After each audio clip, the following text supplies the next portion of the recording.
So tell me do you have examples of of like the distinction for you that's now happened where you're like, oh, that would have before I would have been trying to be fun and it would have looked like that. And now I have fun. And you kind of said a little bit, but can you give Oh, us a yeah. specific example? Hello, you lovely soul, you. I'm Mandy Straight, and this is Messy Designed Life, a new podcast that explores the power and magic of intentionally designing your life, your home, and yourself. Episodes drop every first and third Thursdays to explore all that is this messy, designed life. Welcome back, intrepid, messy friends. In case you missed the last episode, episode 4, this episode is a continuation of a conversation with my brilliant friend Amanda Ryder. Last time, we opened the discussion about the difference between being fun and having fun, where being fun is this external label, something that refers to things that are labeled by society from the outside as supposed to be fun. Having fun is an internal situation. This refers to enjoying yourself in the moment, the fun that is from the inside out and not about what others think.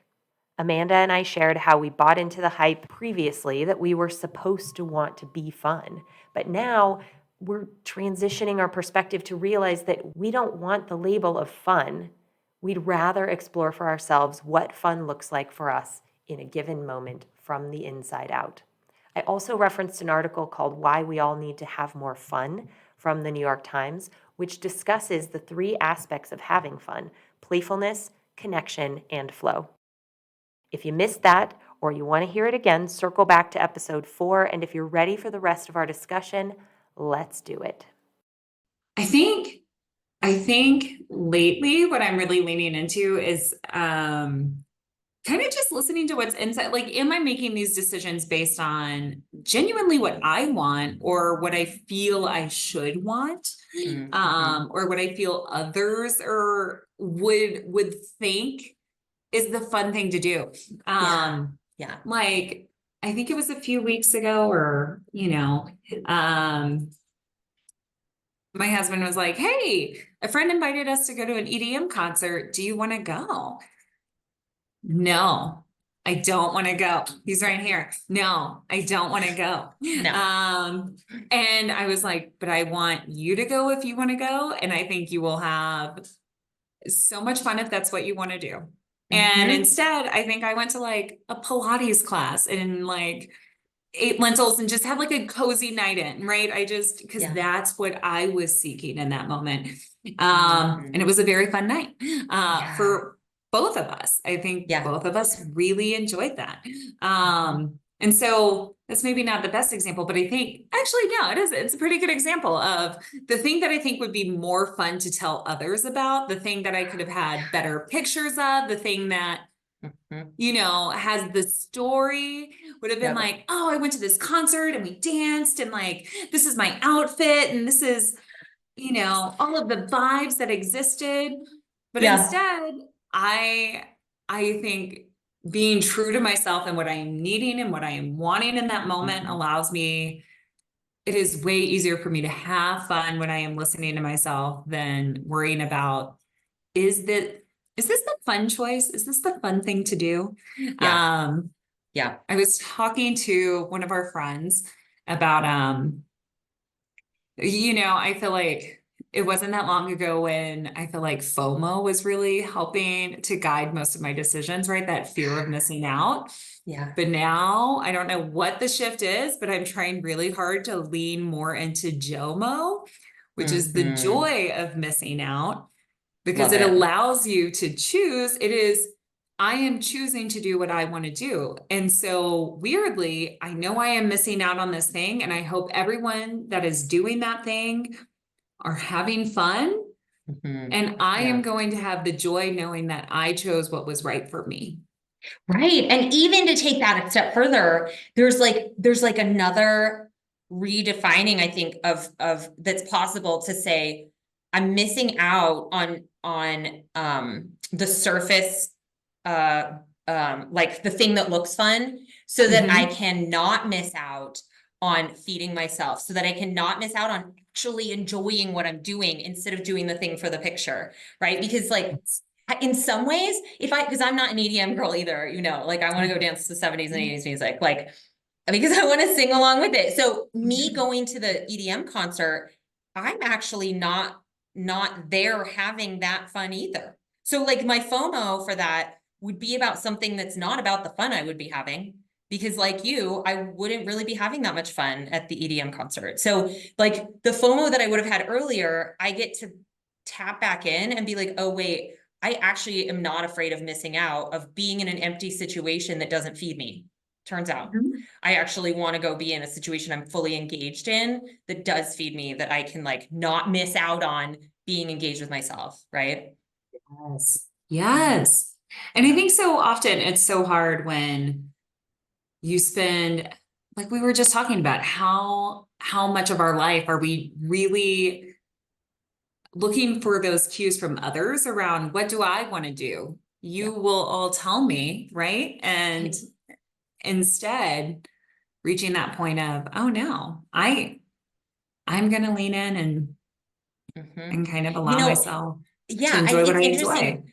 I think your example of the EDM concert is so poignant for me, partly because it's such the like cool thing to do, the EDM concerts, right? And like I've been to Burning Man, and like that's what everybody wants to go out and dance all night. And it took me a while to be like, I just don't have fun doing that. Like I just kept being like, oh, but this is the fun thing to go out and do, to go do the fun thing, right? And that I don't want to. And so it took me a while to like, even like, we have a lot of the same friends, and they're like, we're gonna go to this EDM thing. And I'm like, I'm just gonna wait and sit that one out until there's a 70s music party. And like it's kind of a joke now, like, well, Minnie's not gonna go because there's no words. And I'm like, yep, I'm that person. That's me. Honestly, I'm right there with you, because I think we've joked about it before, but even just, I think being aware of how, because music a lot of times and like going out and dancing and like EDM concerts and stuff, people love it and enjoy it because that's what feels good. The way their body is moving to it. My body moves so much slower. Like Yes. I think that's why I am much more of a disco girly than like than an EDM girly, because my pace is just a little bit slower, when my groove is a little bit slower, and that's okay. Girl, so much yes, because so I go to the white party at Burning Man, which is on Wednesday. Like that's kind of the big one to go to. And I go to it for a couple hours. I don't dance till 5 a.m. like a lot of people do. And the first year or the second year, I think at Burning Man, I think it was my first time at the white party.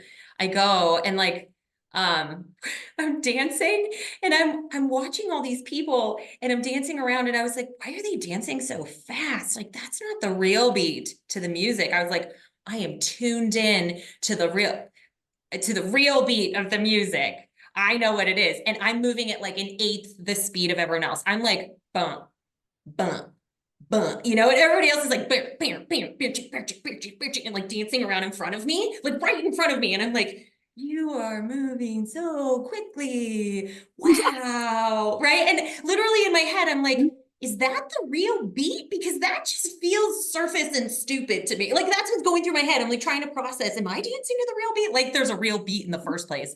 But I was totally with you of like, let me be the slow person, because it just felt so good to just sway with the faster music and be like, it's really down here. Like that's our groundedness, right? Like, oh, the real one's down below. And it's more disco. I totally agree. I am such a rock. Like I am, and I feel like that small groove is like, oh, that's what we. Yes. That's where my flow is. Yeah. And you know what else is funny, that I think this brings up a topic that I feel like I'm going to talk about a lot. Like this feels like something that I just don't think.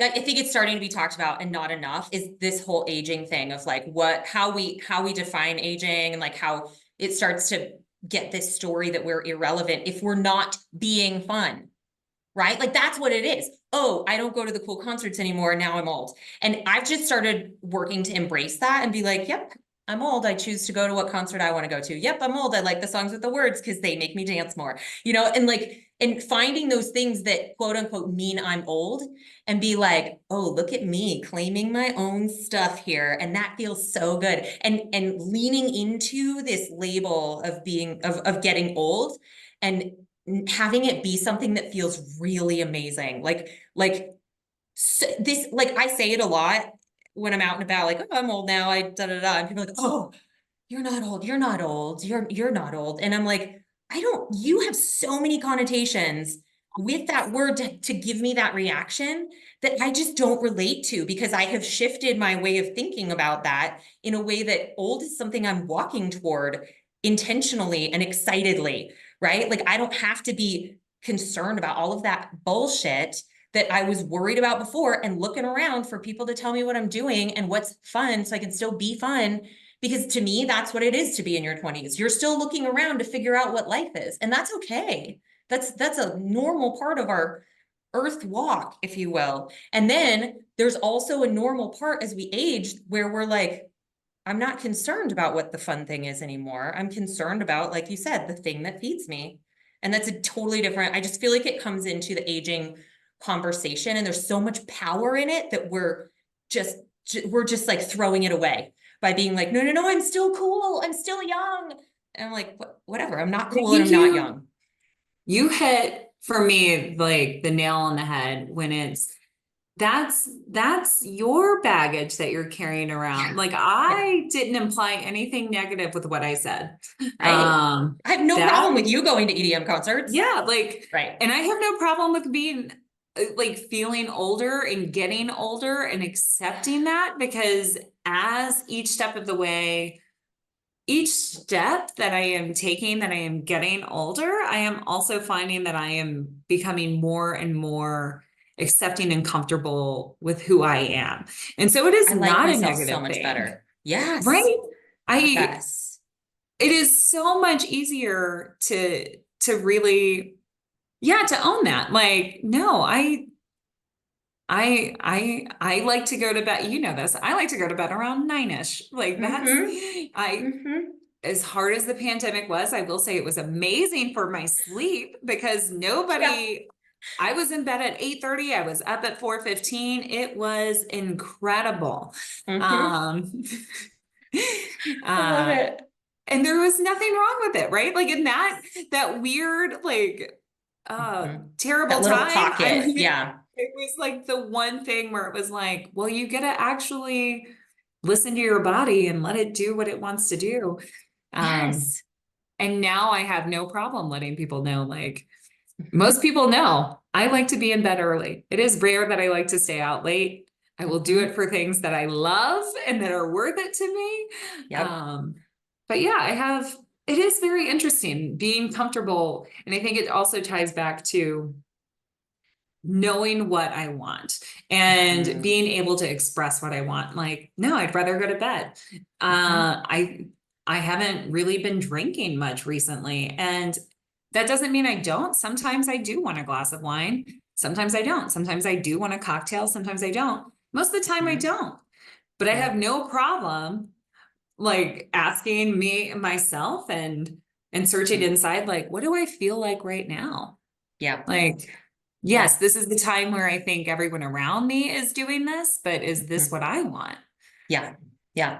You know what? And turns out I'm the one I'm going to spend all my time with the rest of my life. So if I could start tapping into what I want to do to have fun, like all the people who are out being fun may not be there in a year, but I will. So checking in and like listening to that about me and myself, right? I spent so much time hating myself when I was younger, so much time. And if being old means I don't have to do that anymore, if being old and not cool and having fun instead of being fun means that I get to say, you know what? I actually like me quite a bit. Like never in my life have I been able to say that on the level that I feel it deeply now. And it's such a freeing thing that for in my like, and I think it's pretty human. It took a while to get there. right? Because Yeah. we do spend so much time learning, I guess. We got to learn the ropes. So we have to look around us and be like, how am I supposed to be doing this thing, right? It makes sense when you're walking. You're trying to walk as a little baby that you're looking around, you're like, that's what walking looks like, you know? And we're taking those cues from other people, rightfully so. And then at some point that needs to shift over and be like, I'm listening to a different part that I needed to learn the ropes. I needed to understand the structure or the framework of being human. And now I get to experience being human as I get out of the framework and get into the having that's coming from inside out, right? And if we're, I think also kind of thinking about that transition from, you know, when you're just the different feeling of when you're younger and when you're older and that freedom that you have. I think that's a big piece of it too, is when you're younger, it is so hard to find your people because your options are so limited. Like you are getting to meet the people that go to your school, which happen to live in your neighborhood, which happen to have been, it's all of these choices that you weren't the one who got to make them. Right. And so I also feel like it is probably easier for me to make the choices that feel good to me because I have gotten to make the choices to build the community around me that I am no longer worried about. Am I going to start ostracizing myself because I am choosing things that the people that I don't really have a choice to be surrounded by are going to find weird, right? Yeah. And now I get to really decide who I want to be in community with, who I want to like. Time is so precious. It is the most precious thing I can give you. And if I am choosing to spend it with you, you're going to be giving and back to me, and you're going to be accepting of me. Like, and if you aren't accepting of me, and if you aren't filling me back up, then that's okay. We're just not Okay. compatible, and that's okay. Right? Yes, that's But okay. I And think, yeah, go ahead. yeah. Oh, so no, so I think that also being in this phase of our life where we're getting to choose who is in it also makes it easier for me to be who I am in this life. Yeah, I think it's so easy to forget or to not know on the very, very front end, and then to forget, even when we have some maybe more isolated examples at the beginning. When we're not practicing being ourselves, it's so easy to think, oh, well, if I'm actually myself, then people won't like me.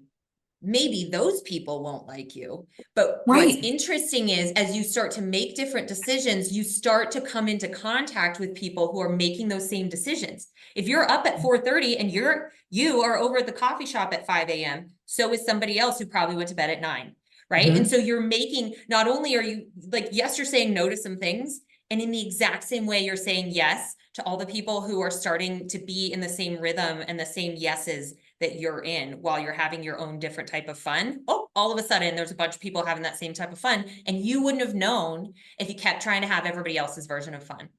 Yes. Yeah. Yes. Mhm. Oh, I What's love that? Do you that. know there's some quote? Oh God, maybe I hope you know, because I can include it later, but maybe you know so that we can talk about it. There's some quote that's like fitting in and belonging. Like if you're trying to fit in, it's the same. It's like we're saying about being fun, right? It's outside in.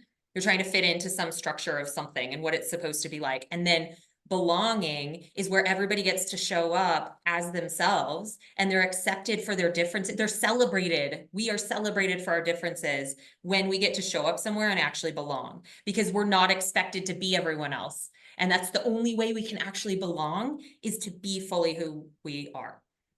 Yes. I don't know the quote, but it reminds me a lot Might of be Brene Brown. there's a lot of concepts around, it reminds me a lot of like diversity, equity, inclusion, and how the goals always, they're evolving. The more we know, the more things evolve, and that's not a bad thing. That just means we know more now. And I think at one point, like it was, okay, the goal is that we're going to make this group diverse, right? Or this company diverse, or whatever it is. And then it was like, well, that's not enough. We also need to make sure that we're inclusive, and we're making sure that we're including voices. People feel comfortable and it's, heard. yeah, but really it's that next goal of belonging, because just because you're at the table doesn't mean that you're able to come authentically as who you are and actually contribute. And it's really not, it's not good for anyone No. when you don't have that belonging piece. Because no one else is going to get to gain from your gifts, and you aren't going to feel comfortable enough to share them. And so, or Right? to, How much is missed out on, right? yes, Yeah. yes. Yeah. I think you just hit exactly what this is about. Like, I think you just got the core of it, which is that it's the being fun and the fitting in is a structure. And if we are attached to the structure, it's supposed to look like this, you're supposed to do it this way. If that's where the attachment is on the surface things, then it's outside in, and it's not inviting people to actually be there and show up and be present. And if what you're committed to, right? So here you're committed to the structure. If what you're committed to is an intention that there's listening, showing up, genuineness, authenticity. If the intention, if the commitment is about an intention, then it's not attached to the outcome. It's attached to how it's being done. Which reminds me so much about why I love your approach to design, because I think, not to like tie it back into design, not It's everything exactly has to tie right. back to design, but that's the thing that I think I have learned from you, and that I have appreciated most from you when thinking about how to approach designing spaces, is so often I think we have this idea of the rules and the structure that things have to follow. Like, well, this room is made for this purpose, so we have to use it this way. Right. And in They reality, must have a formal dining table. yeah. And it's like, no, that's not at all what it is. And That's how not much what more our are we homes able to, are. Yes. yeah, how much more are we able to gain from it if we let go of that need to fulfill the structure? And so often am I designing a space for me to thrive in it, or in the back of my head am I making decisions based on what I think others will think about my space? Oh, well, this doesn't follow the whatever rule, or this doesn't follow this rule. And it's like, can I well, do that? You know how many times I hear from clients, can I do that? And I'm like, are you asking that logistically, or are you asking that in a design sense of, I'm sorry, I'm not going to back up actual rules most of the time in design? Like, yeah, structurally, yes, you can do that. I think your floor can hold this couch.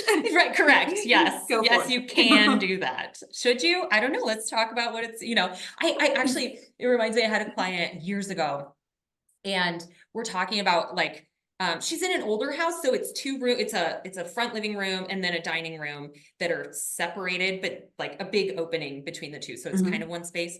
And she's like, well, I want this here, and I'm thinking about this, and this is kind of the feel that I want. And I was like, great, this is awesome. Okay, so I'm thinking this, and we're talking over how that could work. And she goes, you know what I really want? And she like leans in and she's like whispering it to me. We're the only ones. She doesn't even have a family. This is her house.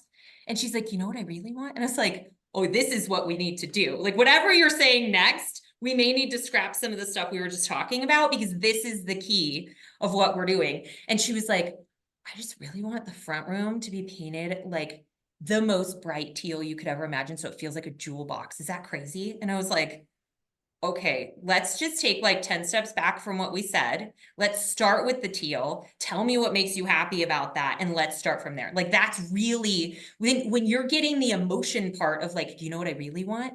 That's having fun in your space. That's the whole thing, right? Isn't it amazing that I feel like sometimes to tap into that space, doesn't it feel like a whisper at first? It Yes. almost feels like, can I have permission to be who I am in this moment? Yeah, because it's And like, maybe you're gonna think I'm crazy. Is it okay to say this out loud? Like, that's totally right. yeah, because I feel like that's what it feels like when you first start Having allowing fun. yourself. Yeah, when you first start having fun, when you first start allowing yourself to have fun instead of worrying about being fun. It's that Yeah. quiet little whisper that says, is it okay if I say no to this EDM concert? Yeah. You know what And I really want to do? Stay home and eat lentils. yeah, Okay. Yeah. that's so my life. Uh-huh. Or even like, even if you do go out, like this is me that I had to get used to, like walking up to the DJ booth and being like, can you play Elton John? Or like, will you play the Bee Gees, please? Like, I feel bad that I'm asking for the old Oh songs, my you know? gosh. And at some point I was like, you're just lame. You don't have any good music. Instead I of was like, in sorry that for asking. the year the Bee Gees documentary came out on HBO. I was in the 0.05% top listeners on Spotify of the Bee Oh my God, I Gees. love that. I love That's them so fantastic. much. No Mm. shame. Mm. And you talk about infusing play and fun into different areas. Now when I cook at home, disco dinners. I'm going to play disco while I cook. Yes, Because that's you sometimes having cooking fun. feels tedious. Yeah, Yeah. sometimes feeling Mhm. having to do the thing. It's like, well, then how can I infuse some stuff I love into it? Yep. Yep. I feel like that's one of our, just for the pleasure of it.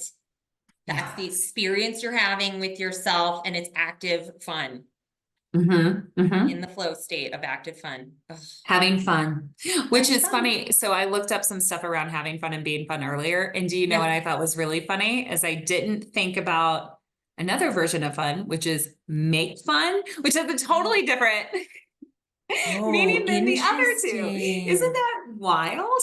Oh yeah. Like I feel like that's another whole like diving in. That's a good one. That's a Yeah, it really was good just one. very funny to me where I was like, oh yeah, because to make fun isn't kind. And I No. really want to know where that expression came from. But anyways, I was Uh-huh. like, how interesting. Anyways, so fun Those can be little used in all these preposition different words. ways. Yeah, and Yeah. they're very important. Precise language is very important because you think about what is coming from those Mhm. phrases, very different. I mean, it's the only, yeah, I'm such a language nerd. It's the only way we have to communicate thoughts and feelings and emotions and whatever that are abstract. And we have to fit them into these little language boxes. And the only way to do it Yes. well, if we want to be more understood, is to use the best box for what we're trying to talk about. Mhm. Yeah. So let's just have a lot of fun. That's our box. It's the have. What can we have in this moment? Fun. Yeah, we can have fun. This Yeah. was this was honestly a lot of fun. This was I so fun. I had fun. I am I having had fun. fun. I will go have a Yes, more fun evening because I got to have fun with you right now. I I think that's agree. the other thing is it feeds so much, right? Like there's a momentum to that of like having fun then propagates having more fun because it's familiar now. And maybe it's even that idea of also, having fun fills me up. Being fun is me pouring into others, Yes. right? Or Or like into like, pouring I'm into the, supposed to be here and show up yes, like this. So you're pouring it into a situation or an image. yes. Yes. Yeah, it's because it's not That's a really good pouring one. into others, it's pouring into the idea of what others would want. When The in label. reality, Mhm. I think what they truly want, if they are the people who love me and then they want me to have fun. Yeah. So Yeah. but yeah, having fun, pouring into self, being fun pours into this idea that others Image, want. empty, Instagram Yeah. post. Not that I don't make Instagram posts or that Oh, none of us should, Instagram's because great. whatever. Yeah, it's amazing. Instagram. Just where's it coming from? Yes, I think the intent behind it. And it's so funny, but I think there's something about authenticity around. I think that's the thing that Instagram has also taught us is we now Mhm. know what feels authentic and what feels phony. And Yes. Where I think before, like really before social media, I think it was easier for me to think that everyone else was having these lives. And I know that it's kind of said the opposite, that social media makes us see other people's quote unquote perfect lives more. And I think that's not true. Like I feel like I have become more aware that the things I thought everyone else was being and doing and having is just something they're being and doing having today. And that Mhm. next week they're going to post something else that's like, wow, it's a really hard week, and I'm going to be like, oh my gosh, they do that too. and I think it's this, and I think that it's happy.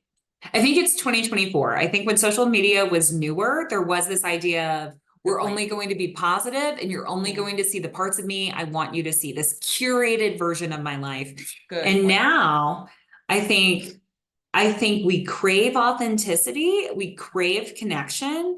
And I think there have been some very powerful people who have platforms and influence that have allowed us to break down some barriers. There are a few like people I follow on Instagram that I just love because they are so real. Like the Birds Papaya is coming to my mind around, I don't know if you follow her, but she's a mom and she has a real body. And she's very much like, today was a hard day. This is what my body looks posed. This is what my body looks unposed. Yes. It is who I am. And sometimes I am having the time of my life and I am confident and I am here to support you and tell you that I am confident.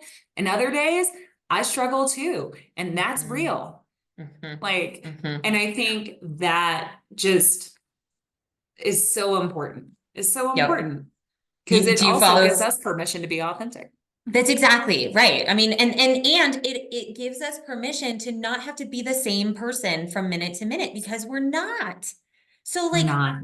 we can actually, it gives us permission to be like, yesterday I had a great day. Today I'm super fucking pissed for no reason at all. And I don't know what, it allows us to be human and be, I'm going to use the word volatile. I think that's used negatively sometimes, but it allows us to be in flow and flux and up and down because that's normal. Yeah. The Instagram one that it made me think of when you were talking about that is Celeste Barber. Do you follow her? No, do I Oh need my to? God. Oh, yes. I think she has at least 1 million followers. She will find some like model doing a thing, like say I'm like in front of a car and I'm like squeezing a sponge over me or something. She'll find like a model doing it and then she'll do it. And she's like beautiful, but she's not a model. And so she'll do it and like, but do it in a real way. And it makes me so happy every time I see it. Oh, yes. Oh, I just found her. She has over 9.6 million followers. Holy, And okay. There's a reason and people like her yes. because it's Yeah, real. Because we all yes. feel like that, right? I mean, like, Yeah, and so Yeah. often I'm not here to like slam like high fashion or anything like that. Like, although it I has did its watch The Devil place. Wears Prada recently, and Uh-huh. one, still love that movie, two, problematic. And but I think she does this great thing where because I have seen her post kind of fall or enter my world somehow. Yeah. But this Because idea of 9.6 like million followers. what is displayed to you, right? With this that has been posed and photographed, and like if it were done in real life is Not there. comically absurd. It's Yeah, it's comically not absurd. real. Yeah. It's not real. And so you can't seek, if you were aiming to achieve this, it's just not real. It's just not real. You're never going to find fulfillment from it because it's not You know real. what? That's so exactly right. And the podcast that I have coming out next in 2 weeks, because one just came out yesterday, the one that posts in 2 weeks is about real versus perfect. I love that. Isn't that, I feel like these are all so related. Yeah, they because real totally versus is. perfect, having fun versus being fun. Right? Exactly. You're right. Being Yep. fun is this idea of what Perfect. we think. Yep. Yeah, it's the perfect. And you don't get to have it because you're just chasing a label that you never get to have. And what the Yes. thing you can have is real. The thing you can have is Celeste Barber being her, having fun, doing the thing she's doing instead of being fun in the perfect pose, right? I mean, that's Yes. exactly what it's about. That's why it's beautiful. Oh, Yeah. I love it so much. Oh, Amazing. I appreciate you so much. Thank you, Mandy. It's a joy as always. And I don't know. I feel like I always leave anytime I spend with you. Yeah. Feeling like, oh, my cup is full. My cup is full. I totally agree. Yeah. Yeah. And I really appreciate your time jumping on here and like having the conversation and having a conversation where it's going to be shared and will be taken by others to do as they will with it, which is something I'm leaning into with the podcast. So I appreciate you offering that. Well, and I don't know. Hopefully it's helpful because I feel like so often, especially, and not to make this about gender, but how often I think women need to hear this. I think women need to hear that there's this shared experience of like what you feel and what you've been aiming for. And there's nothing wrong with that, but you are allowed to be who you are and loved for who you are and to enjoy the Yes. life you have because it is yours. And That's it's right. okay if that life is messy, and it is okay if that life at times is not being fun. It's Yep. okay. Lentils on a Saturday. Enjoy. Enjoy. Thank you so much. Yeah, thanks, Andy. Bye. Bye. If you want more messy design, check out my website at mandystraight.com. You can get my free mini ebook called Design Your Happy Place, a step-by-step guide to transforming your space and how you feel in it. You can also sign up for the next round of my online DIY design course called Room Revolution. You'll get videos, worksheets, and group calls that help you define your own design rules and start the revolution in your room, and more importantly, in yourself. I'll catch you next time on Messy Designed Life, and in the meantime, get messy, my friends.